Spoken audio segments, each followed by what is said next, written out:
This is Speaking of Pets podcast, where we offer you up-to-date, science-based, accurate information. Oh, Gizmo. Good kitty. You're such a good kitty. And they're looking up and howling in unison. If it affects pets, we'll talk about it. Speaking of Pets podcast is sponsored by Vetromax Solvacare Gel, the industry-leading treatment for idiopathic hyperkeratosis. Available from your vet or visit Chewy.com and save 15% with promo code VETROMAX15 at checkout. Hey everyone, welcome to Speaking of Pets. I'm Dr. Alice Novotny-Jerome, a board-certified veterinary allergist and dermatologist, and I'm Janet Novotny-King. I'm the doctor's sister. I am not a board-certified veterinarian of allergy and dermatology. I am a pet lover and pet owner and constantly call my sister and ask stupid pet owner questions.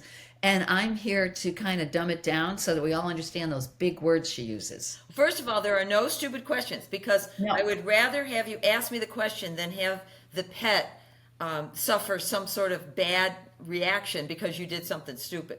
But anyway...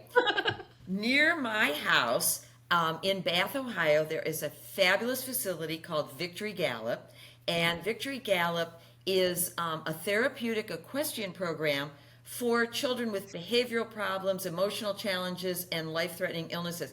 And Janet, we were lucky enough to visit it. The producers got so much good footage. We can't wait to splice it in here, but we're lucky enough to have the director and founder, Sue Miller, who actually is married to a classmate of mine, a fabulous horse vet, equine vet, Dave Miller. But I can't tell you how wonderful it was to spend the morning there. And they have miniature horses, there's dogs running around, they have other horses. But their main star is Willie Nelson, a miniature horse that's been on Good Morning America and Kelly Clarkson, correct me if I'm wrong, Sue, but he goes down to Rainbow and Babies and Children. Can you imagine being in the hospital with your child and seeing a miniature horse come in your room? No. So Sue Miller, tell us how you got started with this, because this is fabulous. Okay, so you want me to start about Willie Nelson first? Sure. And the Okay, name. So First of all, the name is killing me. Okay, well, first of all, we have to back it up just a little bit. So when we started the program, I have a co-founder named Kim and my husband Dave. We all co-founded the program together. And when we began the program, after about a year or two, we wanted to figure out a way to work with kids with life-threatening illnesses. Many of those kids, because of their systems or their immune systems, what's going on, the barn environment isn't always the best, or they're not feeling well, they can't get here. So we thought, we got to get to them. So our program is called Victory Gallop, and so we had a 2-person horse costume design, and Dr. Miller and his brother-in-law used to dress up in this horse costume. We called it Victor E. Gallop was his name. And we went up to Rainbows, and they would gallop up and down the hallways, and we would bring horse books and read to the kids.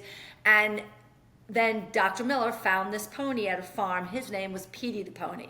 And he said, hey, these people don't want the pony anymore. He's super cute. Thought you might want him at the farm just for the little kids. And so we're like, sure, why not? So we picked him up. And then the idea came, hey, what if we could get this pony into the hospital? So actually, Akron Children's Hospital was willing to work with us, and it was a long process. So we started outside of the hospital in their office buildings where people came for just like appointments, and we tried diapers, and we tried, we had scrubs on them, all this crazy stuff. And over the years it evolved where we went from this building to the bottom of the entrance of the hospital, to the upstairs outdoor playgrounds, to, well, this kid really can't come out of his room, would you just quickly go to his room and then go back to the playground? And so over the years it evolved that they started giving us access to go basically in the elevator and go to all the different rooms of the floors we were visiting and do room-to-room visits. So Petey did that for 21 years.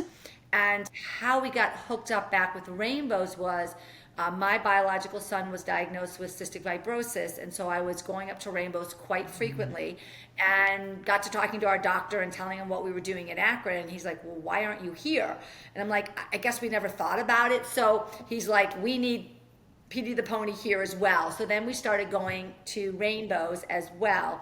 And Petey passed away at age 33. And I said, we had a service for him, and over 250 people came to this pony's service here at the farm. I mean, he was crazy. He was in People magazine. It was just wild. We were blown away with all the cards and the response. So we're having a fundraiser, and the people at the fundraiser said, we want to raise money to get a new Petey. And so Dave and I were actually driving somewhere, I don't even remember, and I was Googling things and on Facebook, and this pony popped up, and I'm like, look how cute he is. I'm like, he has that perfect little eye. I think he would be perfect. He was in Colorado. His name was Willie Nelson, and he was just adorable. He was pulling a cart. So I called the guy, told him what we did, and he's like, yeah, I think the pony will work. He goes, I just got him for the summer for my grandkids. I don't need him anymore. So I paid more to have the pony shipped than I did to buy the pony. So we shipped him all the way from Divine, Colorado with the name Willie Nelson. And then we trained him here in my house. We brought him into the house, and I would like cook in the kitchen and use the bathroom and take him in my bedroom and bang pots and pans and flush the toilets. And he just seemed to have that personality. And so we reached out to our local Pets Pajamas, which is a local pet store here that's been in business for years. She's like, bring him over. It's kind of really cramped in there with lots of squeaky toys and dogs barking. And we're like, perfect environment to, see if he'll startle at things. He didn't. So then we went to Lowe's, we went to PetSmart, and then we contacted Akron and said, we're ready. And so then Willie Nelson started, and sadly enough, we got COVID. And so actually through COVID is when we were on the Kelly Clarkson show. So we were on there virtually, and then we stayed doing virtual visits with both hospitals. So Willie Nelson has now been operating for 7 years, and he also now does the Seidman Cancer Center for adults, as well as we do multiple nursing homes. And then actually we just got a call from a place called Grace House, which is in Akron, which is a shelter for homeless that are on hospice. And there's a lady in there that is passing away that loves horses, so they asked us if we would come there. So we're going to make our first visit there on Tuesday. So that is Willie Nelson's story. I did not name him, but it's like the perfect name for this pony. And and so he doesn't sing, but he's a great pony. And so we do weekly visits, and that's our story. When you did The kids virtual, reaction. wait, let's think of this. When you did virtual, what do you have the pony right here? Like It's is miniature. the- So we It's did a virtual, miniature horse. and with the virtual visits, I would the pony would be behind me, and then him and I would give tours of the farm, and then we would go meet all the other horses. So we would talk to the kids about, like, this horse has a star on his head. He has so many socks. This horse is big. We just did the colors, the things, and then we one time we actually took him for like a hike in the woods. So Willie and I took the kids through like what would be like going on a trail ride, and then one time we went in the arena and we did like, this is what it'd be like if you were trotting around the arena. So we just did it together. I don't know if he enjoyed it, but I did. I'm picturing like Mr. Ed, like on the screen, like. He's kind of a character. And then a couple years ago, I don't know, maybe like shortly after we got him, a friend of ours wanted to buy a mini. She thought she wanted to get into this too, so she purchased this mini named Norman, and he was about as useless as they come. So she's like, I don't want to do this. So anyhow, Norman has become Willie's best friend. So he lives here, and he does Zippo, except for just make us all laugh because he's really fat and really funny, and him and Willie are best of friends. Okay, so practical question: when you take Willie into the hospital, who's the pooper scooper? So good question. So we have one lady that is his handler. Her name is Toral Simon. So she's the handler, which means she's by his head. And then, whoops, everybody's going to bark. And then Kim or I are by his back end. He's really pretty housebroke. Like, I know that sounds crazy, but he kind of gives you signs if he needs to go to the bathroom. Like, he'll turn his head and look at you, or he'll kind of like start dancing. If he drops, then we know to take him out. So we're good for about 45 minutes to an hour, and then he gets a little fussy. And he's really learned to eliminate in the horse van that we have for him.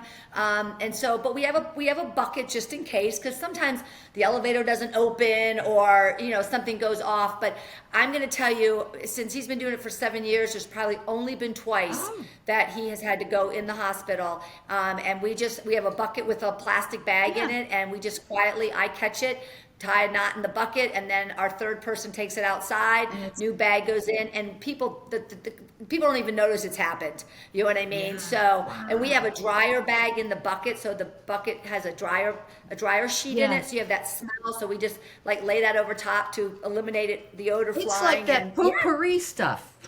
Exactly. So I have to say, knock on whatever, we don't have that happen. People always are like, how do you keep him from pooping? I'm like, he just sort of learned in my house. We would watch for signs, take him outside, reward him for going outside, and he's just sort of figured it out. Okay, so Sue, I have a funny horse poop story. Okay. We were in Sun Valley, Idaho at this parade that was like all these Right. horses, right? And I've never Yeah. seen anything like this. They have a local farm men's hockey team. Okay. I don't know what's, like I think of the Rangers, Right. New York Rangers, but it's not, right? So Right. the guys, these hockey players are in their jerseys, whatever the name of their team is, on rollerblades. And they were the pooper scoopers in the parade. Oh, how funny. I haven't That laughed with that shovels, hard. and rolled along with That shovels. big shovel, that big white shovel, and they just go, and they'd have a Budweiser in the other hand. That was Oh my my favorite gosh. part of the whole parade. That is so funny. they were happy That is doing really it. funny. That's great. It was That is hysterical. great. Well, luckily his poops are little. Yeah. So. That's true. Janet, So you go into the local hospitals and help with the kids. Do you also have children who come to your facility, to your farm? Right. So the main part of Victory Gallop, as Alice said, we're a therapeutic riding program for kids ages 3 to 18. We were one of the first programs back in 1995 to dedicate our program to kids with what would be today considered mental health Correct. issues. So kids that are on the spectrum, kids with anxiety, depression, at-risk kids, and that is a growing population, Oh, as you yeah. know. So we serve each week 68 kids. We're a small program. We wanted to stay very personalized. So we have 9 horses, not counting Willie and his friend Norman, that work in the program. And we have our highest number we get to is 70, but we're always between about 65 and 70 kids a week.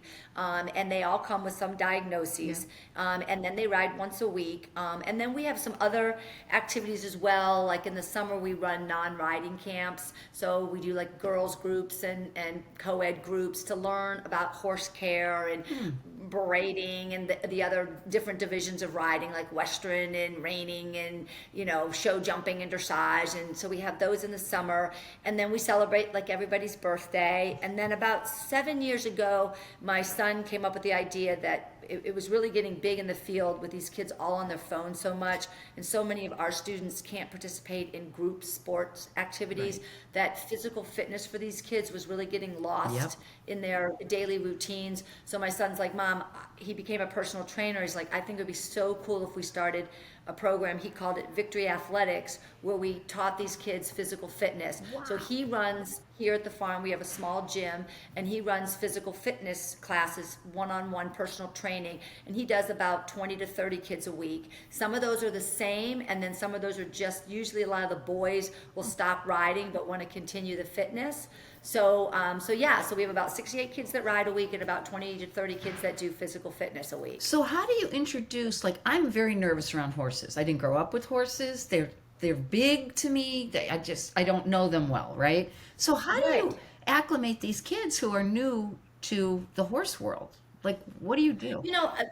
We kind of do it slowly. First of all, when a parent calls and says, I have a child, this is their diagnosis, I think they like animals or they've never been around animals, we always ask them to come out prior to anything. So just pick a day, come on out, we're going to meet you. Sometimes we do it during lessons, depending on what the parent has described, some of the behaviors of the child. Sometimes we do it when no one's going to be there, so it's really quiet, just maybe Kim and myself. And we bring the child out, and then we just hang. The biggest thing we have right away is the dogs, but now some kids are nervous about the dogs, so then we put the dogs away. We've got the cats, and they're a little bit more laid back, so we can just start with like the cat. We just walk through the barn, we watch the kids' reaction, we kind of see like, are they going up to the stall, are they backing off? Willie Nelson becomes a huge part of this because he's small, so he's more of their level. So we bring him out, and we like, this is Willie, you want to pet him, you can if you don't. And then honestly, Janet, it just, every kid is different, but then we kind of figure out what class they fit in, and we always tell the parents, this is supposed to be therapeutic and fun. They're supposed to feel safe, and this is supposed to improve their self-image and their self-esteem. So if they don't ride the first week or two, and maybe they just come brush the horse, or maybe they just watch the class, or maybe they take we had one little boy for like 3 weeks that just took Willie Nelson for a walk up and down the road, would not get on, didn't want to do anything else, and then he kept watching the class, and then finally at the fourth week he came, he's like, well, maybe I'll sit on him. And so we just sat there and we sang some songs. We have some great songs.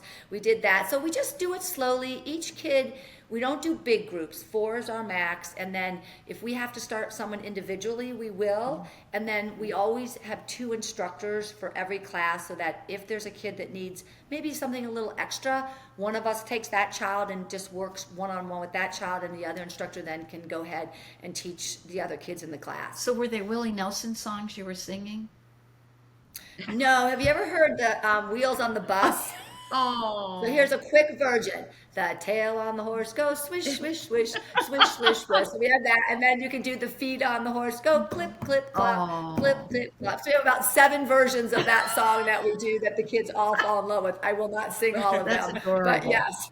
That's really cute. Yeah. Janet, when we were there, it was around Halloween, and the kids dressed up their respective horse. They had leis, and I can't. Oh, the horse had the costume? Oh yeah. Yeah, the kids love to do that. Yes. Oh, What do my you do God. anything special for the holidays with the kids with the horses, Sue? So not so much when we wraps up to Christmas. We run 3 12-week sessions, and then we do close down 2 weeks before Christmas through That's January smart. and February. Yeah. Multiple different reasons. Our horses are older; Yeah. they need a little break. Dr. Miller reevaluates them. A lot of the kids who are on the spectrum don't always like wearing gloves, don't always like right. hats and scarves. So it just never seemed to work. Volunteers get cold, run around the arena. The dust in the arena gets worse, harder to water. So we have a holiday end of the session party in December, and everybody gets a gift, which is always a hoodie or a sweatshirt or a long sleeve t-shirt with our logo. cute. So we do that, and at the end of each session we have horse shows, so the kids do throughout the year get to compete and bring their grandma and grandpas and things like that. So so we try to really, our goal here was not quantity but quality, and our goal was to know the families, know the siblings, know things about the family. And so like I said, every kid gets a birthday card in the mail. Every birthday is celebrated here at the farm. The ones that we miss over our winter break, we celebrate come spring session, so we eat a lot of brownies in the spring. But so we just really want the kids, and it's really worked, because what we have found so amazing is how many kids later in life have come back. I mean, this will be our 30th year next year, have come back and have told us their stories, or what this program did for them at the time in their life that they needed it. So you just never know how you might touch someone's life. Your furry friend's health and happiness is paramount. And while most pets are generally healthy, they may sometimes develop hyperkeratosis, a condition which is characterized by an excessive buildup of keratin proteins on the nose and paw pads, which causes the skin to become thicker than normal. Vetramax Solvacare Gel is a quick-drying, greaseless healing gel for the cracked skin of the nose and paws for dogs, cats, and even horses. With proper care, hyperkeratosis is highly manageable, and Solvacare Gel is the industry-leading treatment with ingredients like salicylic acid producing skin turnover and urea, which holds in moisture. This clinically proven patented formulation is the country's #1 veterinarian recommended solution for idiopathic hyperkeratosis. Vetramax Solvacare Gel takes less effort to yield maximum benefit. Today, our podcast listeners can try Solvacare Gel with an incredible 15% off at Chewy.com by entering promo code VetramaX15 at checkout. Order today at Chewy.com and save 15%. Hey, did you know that Blue Buffalo makes prescription diets that are formulated by animal nutritionists and veterinarians? And they're used for dietary needs such as kidney support, gastrointestinal support, weight management, and our favorite, allergy and skin problems. They make a food allergic diet that's an alligator based called NP, or a hydrolyzed salmon based for dogs and cats called HF. So please ask your veterinarian about Blue Buffalo prescription diets. So what is your background in horsemanship? So I credit all this to, I was raised in a military family, moved every 2 years of my life. My dad got me a horse in the 4th grade because I was just a horse freak. And we moved that horse with us to all the different states we went to. And he was really my outlet. So a lot of times I would struggle maybe meeting kids at school because they already had their friendships. But at the barn, everybody's friendly and everybody's riding horses. And so my friends were like kind of my barn people. And then I competed. I did Western as a kid, and when I went to college, I started doing eventing and evented, up until I had my own children. I wrote a paper in the 8th grade that I wanted to do something with animals and help people with disabilities. Don't know why I wrote the paper, but somehow I followed my dream and went to school in Paynesville, Ohio, called Lake Erie College, and they actually had some courses in therapeutic riding. And then I got my master's at Kent State later in rehabilitation counseling. And then they have a certification program, so I'm certified through PATH, which is our national organization. I'm an advanced instructor through them. And so this is I've been teaching since '83, so I think this is like 41 years for me. So, hence to say I'm feeling old, but I love it. You just keep going because you love what you do.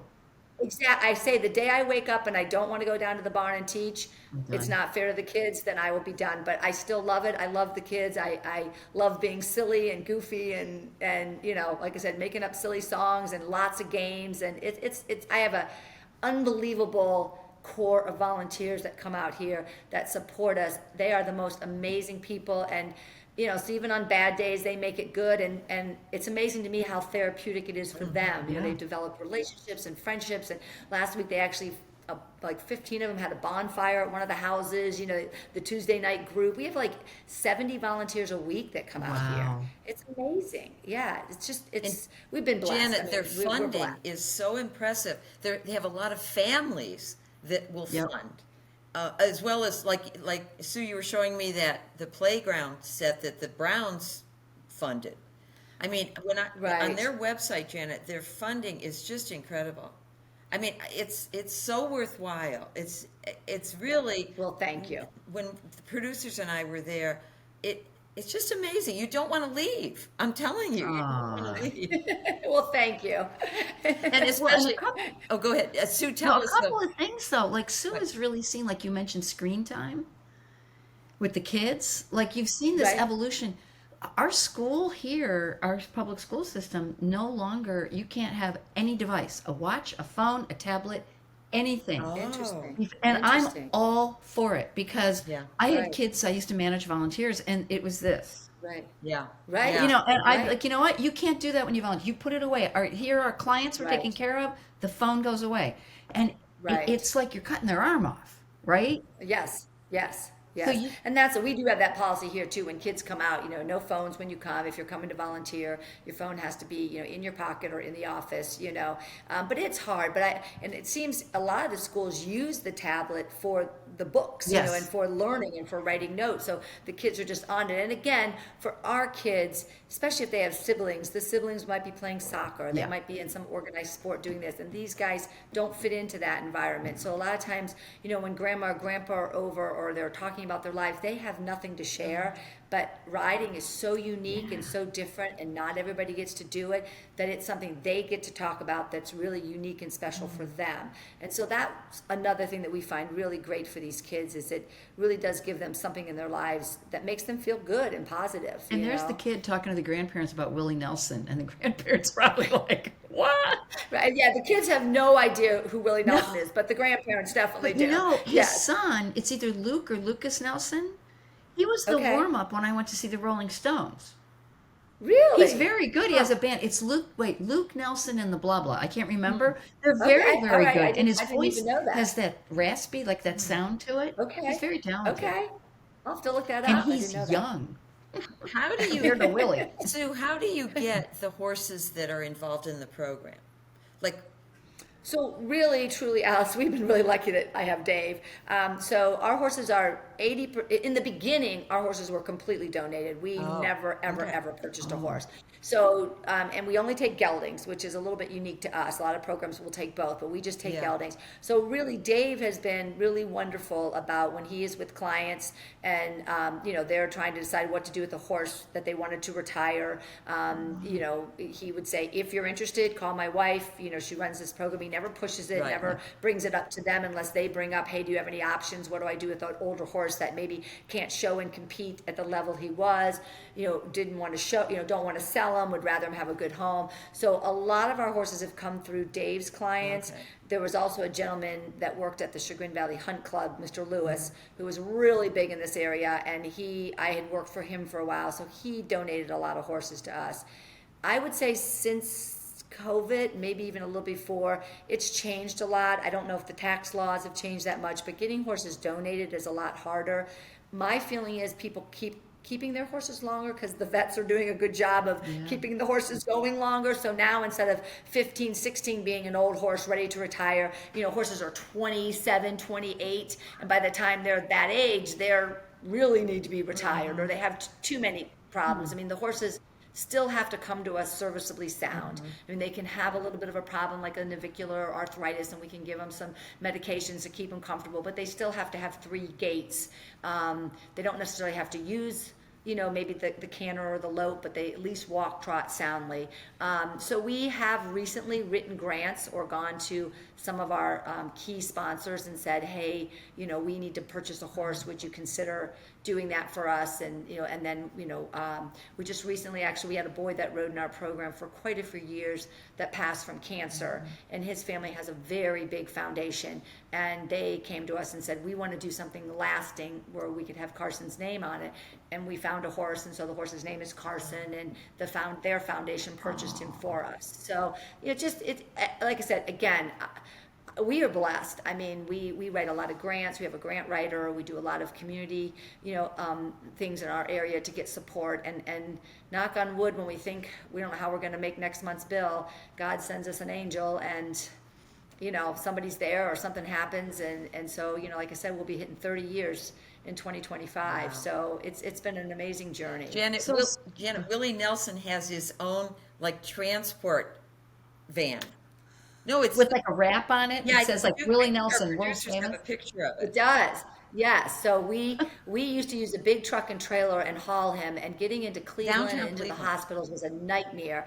So the Alberti Family Foundation, I was friends with that group, and they said, hey, we'd like to do something for you, but we want it to be something like an impact, long lasting, that everybody can see. And I was like, what about a van? And so anyhow, we did some research, and we found through my husband company that did his equine van, they took a Ford Transit and they put a stall in the back of it, and so he rides right in with us. He has his own little stall, and we can fit 4 people in there, and he can have heat and air conditioning, and then it has a little ramp, and we zip in and out of everywhere. What's great about those transit things, I can stand up in it.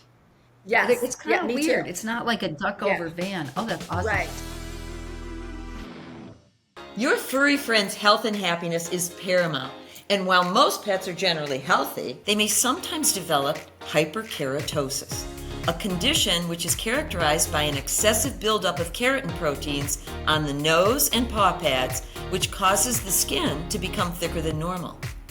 Vetramax Solvacare Gel is a quick-drying, greaseless healing gel for the cracked skin of the nose and paws for dogs, cats, and even horses. With proper care, hyperkeratosis is highly manageable, and Solvacare Gel is the industry-leading treatment with ingredients like salicylic acid producing skin turnover and urea which holds in moisture. This clinically proven patented formulation is the country's #1 veterinarian recommended solution for idiopathic hyperkeratosis. Vetramax Solvacare Gel takes less effort to yield maximum benefit. Today, our podcast listeners can try Solvacare Gel with an incredible 15% off at Chewy.com by entering promo code VetramaX15 at checkout. Order today at Chewy.com and save 15%. Blue Buffalo Natural Veterinary Diets offer a natural alternative in nutritional therapy. With their in-house research and development team with over 300 years experience in well pet and veterinary therapeutic diets, more than 600 scientific publications, and more than 50 U.S. patents. Blue Buffalo Natural Veterinary Diets. Now, how Right, did you and yeah. Dr. Miller meet? Oh, that's a good I question. was. Yeah, love that good question. So yeah, But it so better be I good. was. It's okay. It better be kind I of sexy was. and hot, you know? I don't know if it's sexy. I was trying to start a program before this program locally, and they couldn't afford to pay me right away. So they wanted to pay me like after a few months, but wanted me to get started. So I said, I'll go to Thistledown and hot walk horses and gallop horses and do whatever I need to make some cash. Sure. Then I'll come teach, and when you can pay me, you can pay me. So I was doing that, and Dr. Miller was doing an internship with Dr. Genovese at Thistledown. So he was there every morning. I was there every morning, and one morning he came in and said, I can remember it like it was yesterday. Do you want to get a drink? And I said, yeah, I'm always thirsty. Oh. How stupid was that? But I did mean, you say it dumbest like, thing ever. yeah, I'm always No, I I didn't. would've- I think I was wrapping. I can tell you, I was wrapping a horse's leg named Buddy, and he was standing in the stall and he's like, "You want to get a drink?" And I'm like, "Sure." I'm always thirsty. It was so stupid. And then we dated. He took off from vet school that summer, and he's like, I'm really busy. Just want to call it off. I'm like, that's fine. I'm good. I'm busy too. I got lots going on. About 2 weeks in, he called and he said, hey, do you want to come down and see Ohio State and you'll die, Alice? He said, I have to teach an anatomy class the next day. So I thought, I'll go down. What the heck? I went down. This was our date. We went into a freezer and we took out a frozen horse head and he sliced it and we dissected this entire horse's head that night so he could teach his A&P class on Monday or something. I'm like, that was fun. So anyhow, needless to say, from there it grew and we've been together for 35 years. Oh, wow. He's such a smooth operator, isn't he, Janet? Oh yes, it's so smooth. It's still the same way. And you really so, wanted to go but- out to dinner after cutting the horse head open. Oh my gosh, no. And one time I had to hold his pig that he'd just given a hernia operation on. Yeah, so we had some good adventures down there. So yeah. Alice had me on the side of the road, on her road in Hinckley, and you said, come on, there's some baby raccoons down here. We're going to go get them. And I'm like, okay. They were in the middle of the road hugging each other. Well, but what she didn't tell me was when I go with the shovel, they go, "Wah!" Like they're screaming. I jumped like into the woods, You scared the shoveled them crap into out of it. me. Yeah, pigs are the same way. Dave did the same thing. All these pigs were in this little pen, and he goes, that one over there is mine. Just jump in and grab it for me, and then I'll cut the sutures out. So I jump in this pen and go to grab the little piglet, and they just start screaming, and same thing. I jumped out of that pen. I was like, And it's a totally screech. It's a horrible, horrible, horrible sound. Yeah. And you guys are used to it, the doctors, and I'm like, yeah, oh I my was gonna God. say, you vets have a bad sense of humor. But Sue, tell Janet, and Janet, you have to see this next time you're in Ohio. Sue, tell Janet about the one trick that you taught the dog. Oh yeah, so I have a dog that's a Jack Russell, and I always wanted a dog to have a trick, so I taught him bang, where I would like fake shoot him and he would roll over dead. So now anytime we're eating, anybody has food, he just rolls over and lays dead like a possum forever till someone gives him some food. Yeah, it's kind of funny. That's Like as soon as he hears the cupboard open or any treat bag, he just rolls over and plays dead. I don't have to do my fake gun or anything. It's like, yeah, he's pretty funny. We were at Alice, the farm. I love my with dogs. the producers. Were all talking to Sue in a circle, and this dog comes in the middle of the circle and just lays like this on his back. And I said to Sue, "What's going on here?" And that's when she told me he's showing off. I 'cause said he he's wants a playing treat. dead, he wants a treat. Well, I taught Alice. Alice arranged so I got Libby, who's a golden retriever, a rescue from Akron, and Aw. well, every dog I've had, I do a whistle to get them to come in because they run around and then we're out there on an electric Right, fence and they right. come in. And honest to God, she learned so fast. And I called, remember the old Gravy Train commercials where the dogs would come flying in? Yeah. Yeah, Well, yeah, I'll yeah. whistle and then I'll go, Gravy Train. And she comes flying in that door. And because she wants the biscuit, right? And I'm like, oh my. That is so It's funny. hysterical. Well, this dog Raleigh is the only dog I've ever had in my life that truly watches TV. And he learns the commercial, so he can be in the other room and hear the doorbell on the Chewy commercial, and he will come flying in and put his paws and then just start going crazy. But I mean, he has learned different commercials that have pets in them, and just I mean, we laugh. It is crazy. I just saw, I think it was on Instagram, there's a kids TV show called Bluey. Yeah. And yes. apparently dogs can see those colors that's on the Bluey show. Interesting. And I haven't tried Interesting. it yet. I haven't either, but this dog definitely watches TV and definitely can pick up when there's pets and things, and knows the commercials. Because that emu commercial, Yeah. oh my gosh, if he hears that Liberty thing, he will just come flying in here because he can't stand emu. So what is the most rewarding thing about the amazing good work that you do? Gosh. I think mostly for me sometimes it's hearing from a parent when a parent gets emotional to see their child. You know what I always tell people is not that any of us need to be told thank you, but you think about these parents that have a child that's maybe really on the spectrum, and that child maybe's verbal but maybe not, but doesn't like to be hugged, is probably never going to say thank you, and probably never going to say I love you. And I think my most special moments as a parent was when my kids would tell me they loved me, you know what I mean, or they were able to really say thank you for something I did. And I look at these parents who are literally 24/7 with these kids, and they'll never ever really get, not that you need to be thanked, but you know what I mean? Yeah. Feel any kind of The gratitude. return on, Yep. on exactly. And when one of those parents sees that kid have a good moment, something they normally couldn't do. I've never seen my kid smile. I've never seen my kid stroke an animal. I've never seen my kid hold a volunteer's hand. Those to me always are most impactful. I think that's when I always feel like we're doing something good. And I always say it's one kid at a time, one moment at a time. It doesn't have to be a big moment. It can be something really small. We've had kids learn to spell their name on a horse. We've had a kid say his first word on a horse. We've had parents say my kid won't do anything, and just to see him come in the barn and be excited to come out of the house and go somewhere. So it's just little things. But I think when a parent will send us a note or say to us, this happened, or we got in the car and he actually talked about his horse or said his horse's name, that to me is probably the most impactful meaning to me, because as a mom, I just know how proud I am of my kids. And I think when you have a child that is so difficult, having those moments are far and few between. And I don't know how the parents do it. I give them so much credit, because it is a lot of work and a lot of love, and they're amazing people. These parents are amazing. So I'd say that's for me. I have to tell you too that when Duke and Joanne and Cheryl and I were there, the volunteers also, you see them light up.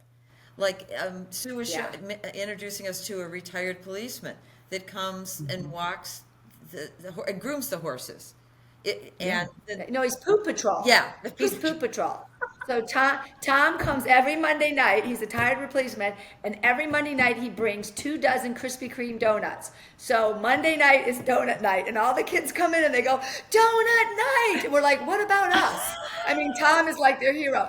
And Tom sits in a chair for 3 hours, and anytime the horse poops in the arena during the lesson, he gets up, goes over, gets the poop, puts it in his bucket. After about 2 poops, he takes it to the dumpster, dumps it, comes back for 3 hours every Monday night. Krispy Kreme donuts, and on Halloween he even dressed up like a donut maker. And he comes in with his donuts, dressed up in a costume. It's amazing. He's like in his 80s. It's awesome. But it's just know awesome. he looks forward to that, and it's so meaningful to him. It's such a small gesture, but it's so meaningful. It's just I'll tell you, Janet, the whole place, it's just fabulous vibes. Well, thank he you. gets more out of it than those kids do. Right. But yet those kids, every week now, they say, hi, Mr. Tom. And then when they get their donut, they say, thank you, Mr. Tom. Even ones who don't talk a lot, they have all, and he just smiles and he's like, you're welcome. And so, he's getting something out of it, but those kids are learning to appreciate that somebody did something nice for them, so you don't even realize that that's therapeutic and beneficial right there, and has nothing to do with the horses. It's just cool. And it's really hard cool when you're working with children who don't communicate, because you can't gauge, are they in a good mood, are they in a bad mood, what are they thinking, and when they're nonverbal, it's really hard. Right. And we have some tough kids like that. Do you see them progress, Sue? Do you see the kids You start do. kind of You do. bad and then they get better? It's not, it's, I guess it's more of a comfortable thing, but yes, I mean, you'll start off with kids that, won't touch the reins, Yeah. you know what I mean? And then we've done things where we've tied stuffed animals around the reins, rings around the reins, all sorts of different things. And then, they're holding the reins, and then they won't move the reins, or they won't post at the walk, just the motion of going up and down. So I would say in all my years, I can't say I've never seen a kid not progress in some way. You just have to tailor your goals for that kid, so that they're realistic on what you're going to get. You know what I mean? And you never know what it might be. Whether is it just communication, whether it's emotional for them or spiritual, that they're with another living being controlling a horse. Is it just fun? You just have to set the goals the right way, and you'll reach them. So each kid is so different, but yes, we always do see some type of progression. That's our goal. So what's the weight limit on Willie Nelson? Like how much? So we don't ride Willie. Well, I shouldn't say that. In very rare cases, like that little boy that I said we led Yes. Willie for 3 weeks, he wanted to sit on Willie, so we do. So they have to be little, but we will normally put a little kid on Willie, just if we have a kid that's really, like, he was really, really concerned about being on a horse. And now the funny thing is we have a pony, and he always wants to ride a big horse, which is just so funny to us, because I don't want to ride the pony, can I ride a big horse? I'm like, well, sure. But so, we don't use Willie. But in our program itself, we do, because of our horse's age, we do have a weight limit for kids of 180. Okay. Just because of the age of the horses that we use and what we're doing. Mostly what people don't always consider is too that we have a lot of volunteers next to those kids, and if a rider was going to come off, what could that volunteer really help? In other words, if you can't support that person and he's coming off, you know what I mean? And that was given to us by the guidelines of our National Association path. So, and we've had some kids wanted to come that have been over that one of the toughest things is sitting down and saying, hey, how about volunteering and maybe work in the gym and see if you can maybe meet this goal so that you can ride. Never an easy thing, but there has been cases of that too. Well, I was selfishly asking because I thought maybe it'll get me over my fear of horses. I could kind of do a couple laps on Willie Nelson and get used to it. You would need roller skates, and then you could just roll right along with him, because he's not real big. I don't care what I look like. It would just get me over this. You need to meet Norman, right, Sue? Norman sounds hot. Norman is hot, but he's bad, all hot. bad. Yes. Yeah, he does. Right. Yes, he's funny. He's very funny. So Sue, what is your pet peeve? And it can be a human or animal peeve. Like what just gets to you? I know. What gets to me? I don't really have a lot of things that get She's to a me. very up person. I don't let a lot of You things could be get an to up me. person. I get annoyed when the men I live with don't. Here's the sink. Here's the dishwasher. What Oh gosh, if I got upset with that, Dr. Miller would be, that would be like every day, all sorts of things. I let that roll off. I don't really know. You know what? In my world, a lot is more for me as a pet peeve when someone thinks that, either wants to donate a disabled horse, like, hey, my horse is blind, he'd be great for your crippled kids. And I'm like, excuse me? Or they're not honest about what they give me, and we go to get on the horse or think the horse is dangerous. Yeah. You know what I mean? And people could possibly put somebody at jeopardy. I don't like that. I really just wish people could be honest. The horse industry is a tough industry. I just appreciate honesty. No, I mean, I have the normal. I don't like slow drivers in the fast lane. So I have those normal things, but I don't really have a lot of pet peeves. I just kind of try really hard to go with the flow, and my motto is, every day I get to decide how I want that day to go, and if it's a bad day, I can make it bad, or I can just say, hey, that's today. And I think currently I'm taking care of 2 elderly people. I get frustrated with the way we take care of our older people. I think that's a pet peeve of mine. If you want my true one right now, it just saddens me. But again, we just all have to remember we're all going to get old, and we're all going to want to be taken care of, and we just need to be kind. I just wish we could remind that to the And people we all taking live care of on our this elderly. planet together, Exactly. It's a beautiful planet. Can't Yep. we all just get along? Yes. And Yes, take it'd be care of so the nice. planet. Yes. And take care of the planet and take care of the people on it, So, Well, Sue, I worked in a food pantry. It was one of my jobs, and I would get volunteers. They'd call up and they'd say, well, we want to bring our play group in because we want them to see the poor people. Like I was a zoo. Yeah, exactly. And it was, I'm like, no, it's not going to work. Yeah. Honest to God, we want our children, we want them to be grounded. We want them to see the poor people. Right. Are you kidding me? I listen. I get it. I get that very much. Yeah, and it didn't fit in with our, we treated everyone with dignity and respect. And Right. So I get it. Wow. Yeah. Well, this has been amazing. So we got to get your website, because we'll put that on at the end of the We've episode. got a lot of photos and videos because we had a wonderful morning there. Well, I want to come out and visit when I come out in August for the dog party. Yeah. I would love Well, that. please know you are welcome. We always say we have an open door invite, so we'd love it. Alice can bring you out, or you can just come out and meet the gang, and we would love it. We'd absolutely love it. And Alice, it was fun. I am so glad we reconnected. We were at a reunion. I know. We reconnected. That's kind of how this got started, and we appreciate you guys taking an interest in what we do here, because like I said, we know we're small. We're not a real big organization, but we love being part of the Bath community, and we're blessed by the people in our lives. So thanks for being part of our I think we should go on family. Donut Day. I want to go. Yes. That's what, Mondays? I don't know. Monday nights is Donut Day. Yep. Come on, Donut Day. Well, listen, Janet, we're going to close it up. Sue, I can't thank you enough. Give my love to Dave, my classmate, her husband. As better known as Dr. Miller. All right, Janet, we got to get you out to the farm. We got to get Janet scooping some poop. Yeah, that's On my odd. rollerblades. I'll be on my rollerblades. Yes. Well, thank you, Sue. This has been, Sue. thank you for the amazing work you do. Oh, yes. Helping all those kids and families. That's amazing. Thank you. We had such a Well, fun well, time. thanks. Thanks to Listen- both of you, and thanks for having us on. Well, Janet, let's wrap it up. This is Dr. Alice Novotny-Jeroman and Janet Novotny King. We're the Novotny sisters from Cleveland, Ohio. Thanks for listening. Don't forget to follow us. And I'm going to say, Annie. She's right here. She's there. I knew it. I'm petting two Goldens as we're speaking. Bye. Thanks for listening. Thanks for tuning in today. We hope you learned some valuable information about making decisions about your pet's health. And don't forget to follow us on social media and subscribe on podcasts, because we love to have those likes. Thanks so much for listening. That's actually really good. You could both go bye-bye. Bye-bye. Yeah. How about woof woof? Speaking of Pets podcast has been sponsored by Vetramax Solvacare Gel, the industry-leading treatment for idiopathic hyperkeratosis. Available from your vet or visit chewy.com to save 15% with promo code VetramaX15 at checkout. Vetramax makes it better. And Blue Buffalo Veterinary Diets. Love them like family, feed them like family. Follow us on social at Speaking of Pets and listen wherever you get your podcasts. The Speaking of Pets podcast is an SLA video production.